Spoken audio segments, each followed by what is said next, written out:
Imagine a dinosaur that looks like it was designed by a committee arguing about fantasy creatures. A giant predator with bull-like horns over its eyes, a ridiculously short snout, skin covered in bumps, and arms so tiny they make T-Rex look like a bodybuilder. This isn't a myth. This was Carnotaurus, the meat-eating bull of late Cretaceous South America. And trust me, its bizarre appearance is just the beginning of its fascinating story. Welcome back, anatomy adventurers, to Dinosaur Anatomy. Today, we're tackling one of the strangest, yet undeniably cool, large theropods ever discovered, Carnotaurus sastrae. Roaming Patagonia around 72 to 70 million years ago, this predator breaks the mold of typical giant meat eaters. Forget long arms or massive skulls. Carnotaurus played by its own evolutionary rules. Let's dissect this incredible beast. First, those horns. Situated directly above the eyes, these thick conical structures are unique among large carnivorous dinosaurs. They weren't long and sharp like a bull's, but robust bony cores. What were they for? Defense seems unlikely. They weren't really positioned to protect much. The leading theories revolve around social functions. Display, like antlers, on a deer, or the crests we saw on Pteranodon. They could have been visual signals for species recognition or attracting mates. Maybe they were brightly colored. Intraspecific combat. Perhaps rival Carnotaurus engaged in head-butting or shoving contests, using the horns for flank butting or wrestling, not necessarily high-impact collisions, but tests of strength for dominance, or mating rights. The skull seems robust enough to handle some stress. Prey manipulation?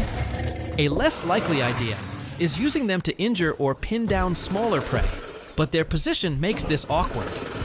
Display and non-lethal combat seem the most plausible roles for these iconic horns. Now, let's talk about the arms. Oh boy. If you thought T-Rex arms were small, Carnotaurus says, "Hold my fossilized beer." These forelimbs were beyond tiny. They were practically vestigial nubs. The lower arm bones were incredibly short. The hand, bones were fused, and the fingers were minuscule, possibly immobile, and lacked claws. They were proportionally much smaller than T-Rex's arms, and clearly served no function in grasping prey, reaching the mouth, or even breaking a fall. Why have them at all? Evolution often shrinks features that aren't needed anymore, rather than eliminating them entirely. Carnotaurus had simply specialized its killing tools elsewhere, rendering the arms obsolete.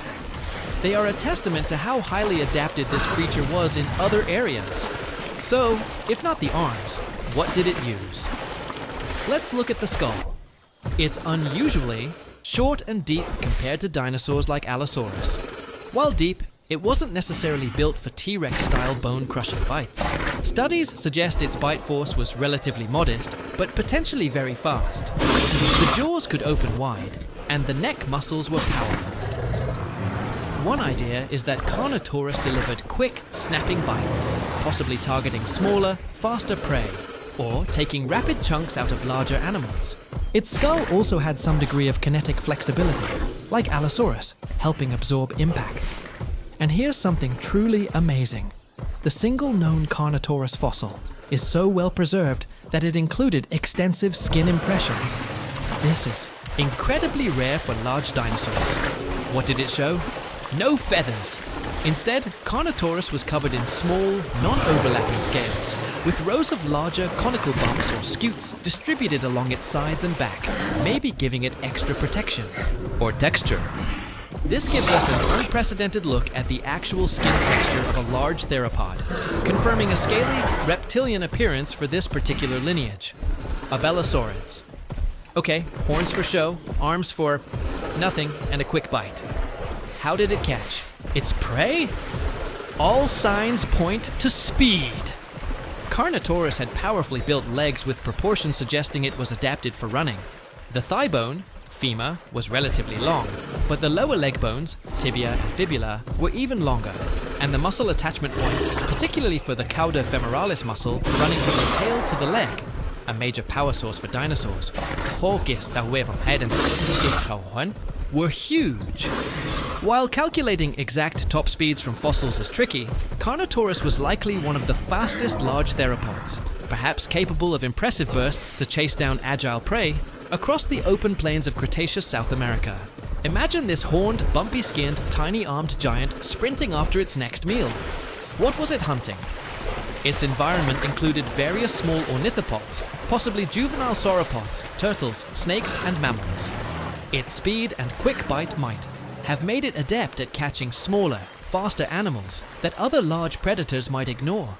It coexisted with other predators, but Carnotaurus seems uniquely built for pursuit. Carnotaurus belongs to a group called Abelisaurid, which thrived in the southern continents, Gondwana, during the Cretaceous. These dinosaurs often featured short skulls, reduced arms, and sometimes bizarre cranial ornamentation. Carnotaurus is the most famous and best understood member, thanks to one spectacular fossil. Let's bust some myths and charge through the facts. Fact: those horns are real, unique, and likely used for display or combat between individuals. Fact: its arms are among the most reduced and proportionally smallest of any known large theropod, truly useless for hunting. Fact: rare skin impressions show bumpy, scaly skin, not feathers. Fact: built like a sprinter, likely one of the fastest large carnivorous dinosaurs. Myth: it used its horns to spear large prey. Likelihood: very low, based on position and structure. Myth: closely related to T-Rex or Allosaurus. Fact: belongs to the distinct Abelisaurid family. From Gondwana.